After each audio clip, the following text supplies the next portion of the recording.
Hi, I'm John and I like to explore the world around me, particularly looking for interesting animals and critters and trying to photograph them.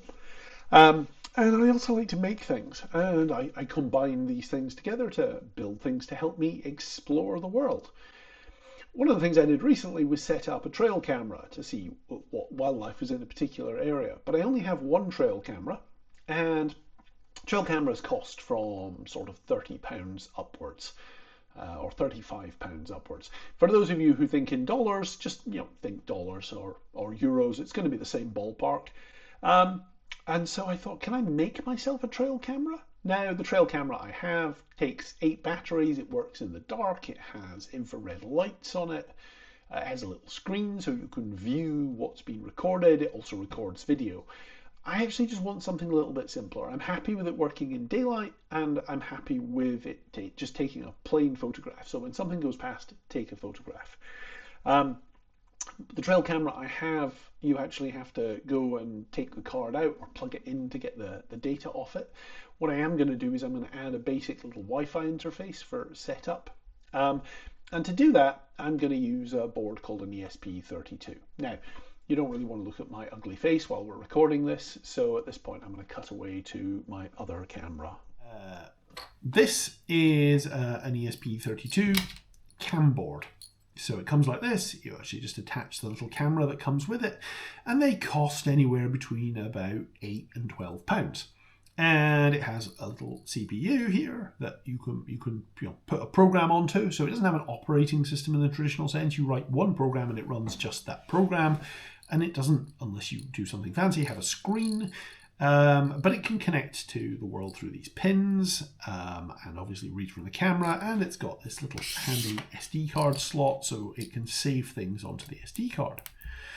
Now, in order to program one of these, you need to connect it to a computer, and it comes with this handy little baseboard. You don't need it. You could technically do it without, but this makes it really easy because it's got a USB port. So you just pop it into its baseboard, like so. 16 pins, plug it into the computer, and then you can program it.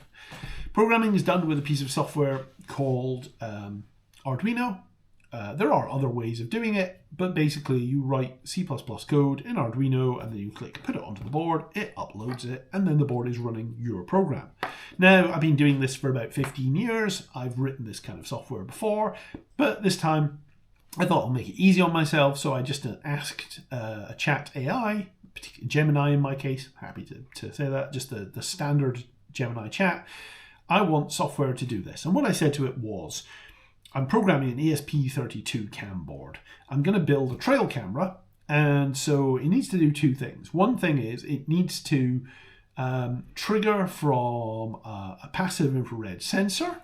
And Google said, oh yeah, you want to order one of these. And so I ordered one of these little passive infrared sensors. Cost just a couple of pounds. And when that goes off, I want you to wake up from deep sleep, take a photograph and record it on the SD card, and then go back to sleep until the next time the trigger is censored. Maybe leave a little pause in between so it doesn't trigger instantly. But when I first turn it on, I said what I want you to do is start up a Wi-Fi access point so I can connect my phone to it as though it were a Wi-Fi network, and then present me with a little website that lets me see what it's pointing at. Obviously, press a button to put it into record mode. And also, I need to be able to download the photos and delete the photos. And I didn't want to mess about. So it's just like, give me one button to delete all the photos and one button to download all of the photos from it. So it spat out that code, a couple of little iterations, but not very much code. I mean, actually, for this to start up as a Wi-Fi access point and provide you with a website is 5 or 6 lines of code. And I had to read through it. One thing I recommend is when it takes the photo, the first photo it takes, it's kind of just woken up and it hasn't got all its settings for light and understanding the kind of state of the camera and the focus. So the best thing to do is take a picture and then sleep for 10, 20 milliseconds and then take another picture and save the second one. So I've got it doing that. So all of that was fairly easy to set up. And I first connected this and tested it out using these things called DuPont cables. And DuPont cables have these little black plugs on the end of them that you can just push on. thin cables. They have them at both ends normally. And there's only 5 wires to hook up. You hook up positive and negative here, and your positive can be anything from 4.8 volts up to about 12, although it's 12, you've got a lot of extra heat to dissipate. And then this needs 3 wires. The middle wire is the trigger, so that needs to go to a suitable pin to wake it up, which 4th one down on this side is a good choice. And the other 2 needs earth ground again, so that was easy, you get that off here, and 3.3 volts. Now these boards, whatever voltage you put in, they automatically convert it to the 3.3 volts they need, and that's what's coming off a couple of these pins. So 5 wires to hook up. And that's it. I mean, you install the software, which I'll make available to download on the board by plugging it in. You attach 5 wires and you have an action camera. But of course that works sat on your desk, but what about if we want to put it out in the field? Well, first things first, power. I looked at various rechargeable options. I looked at running it off USB battery packs, because those would give me a nice steady 5 volts and I could recharge them, but that's quite an expensive option. Even the cheapest ones are coming in at sort of £6 or £7, and also almost all of them have a thing where they shut off the power if the voltage is if not enough current is being drawn, but this is going to go to sleep and not draw very much current, and when that happens then all the power cuts off. So that didn't work so well. And so I decided to go for our old friend AA batteries. And for AA batteries, if they're rechargeable, is 4.8 volts. If they are either alkaline, classic AA battery, or these Energizer lithiums, which I really love, that's 6 volts, so it works perfectly. The alkaline ones, they drop in voltage slowly over time, but they're never going to drop down to quite that low. The nickel metal hydrides are 1.2 volts, but so they don't give off as much power, but they kind of keep steady and then drop off suddenly. So either would work. I then have to hook it all together in a kind of reliable way, and so what I decided to do was to go with creating a little baseboard, soldering on some headers, and also using this to make a little kind of 3-pin version of this. And I originally did this using the same wires that I took off the DuPont cables. Like I literally cut up some DuPont cables, but those turned out to be really fragile. The wire in here, I think, is aluminium coated with copper, and it's not very good. It breaks easily. So I invested in some fancy wire. It's still not very expensive, but this is nice. It has a soft silicon rubber coating, so it's really flexible on the outside. You can see it's a bit thicker. It's 22 gauge, and the wire is copper covered with tin, so it's great conductivity. So this is nice and thicker and a bit more solid. Now, I'm not going to show you me soldering this together because I'm an embarrassment with the soldering iron. I am going to do what we in the UK call the Blue Peter mode and show you what I prepared earlier. So here we go. Here is one that I prepared earlier. And so it's mounted on a little board. It's had all the software pushed onto it. And it's got an on-off switch and this connection. And then I just need to attach it to one of these. I still need a housing for it.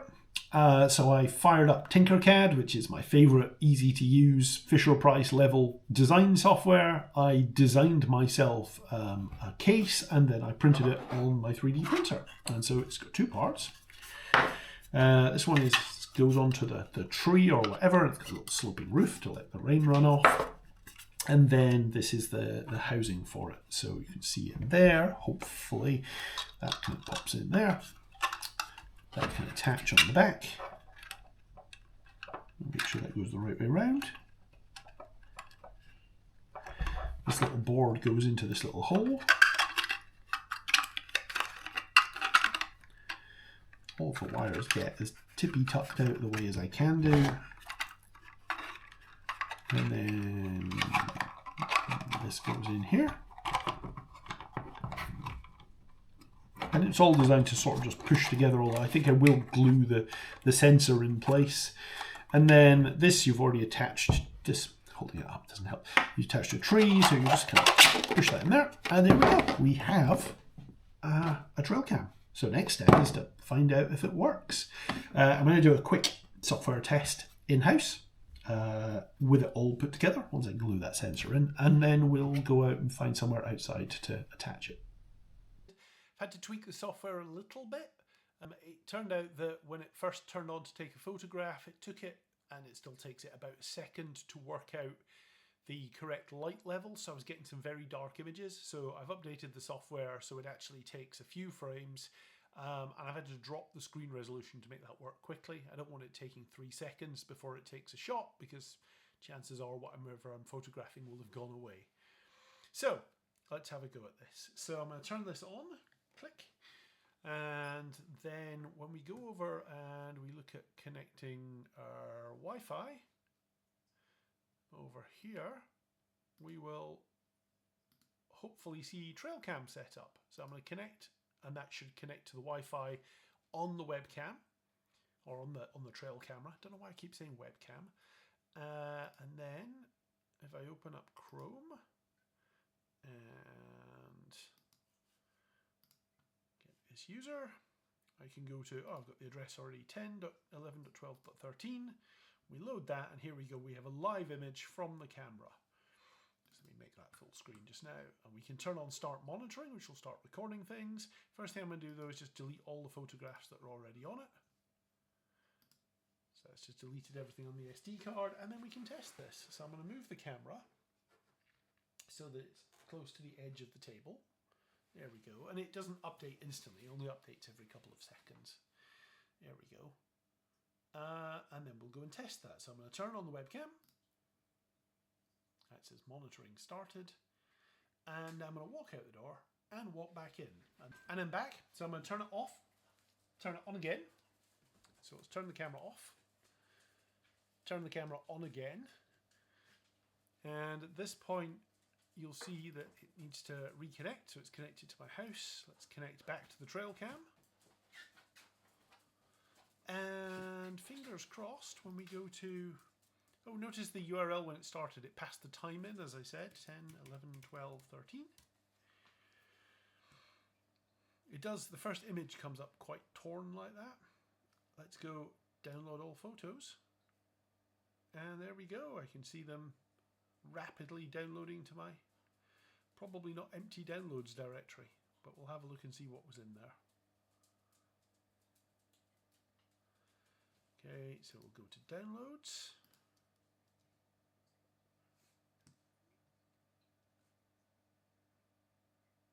And yes, that was the only thing in there. It's just that window is on the wrong screen. So here are the downloads. So what can we do? We can go into gallery mode and have a look. Okay, so that's when I first turned it on. So it got me walking up and out the door. So that's probably about half a second. And then we got some dogs, and we got another dog, and then it got me coming back. So it's actually probably triggered quite quickly there and picked me up, or it picked the dog on the way through. So it does work. Quality of the images is okay. So now it's time to take it outside and see what it works like in the real world. So I've got the camera set up. Found an interesting little place. There's a little brook again, a little burn, and a couple of trails going down to it. And that could be some humans going around the end of a fence. But looking at it, I think it might be something more critter-like. Just kind of briefly turn the camera around so you can see what we're looking at down there. And the camera is here. I've just put a couple of rubber bands around it just to hold the body together and tied it to the back of a tree. So we'll come back in a couple of days and we'll find out what it looks like.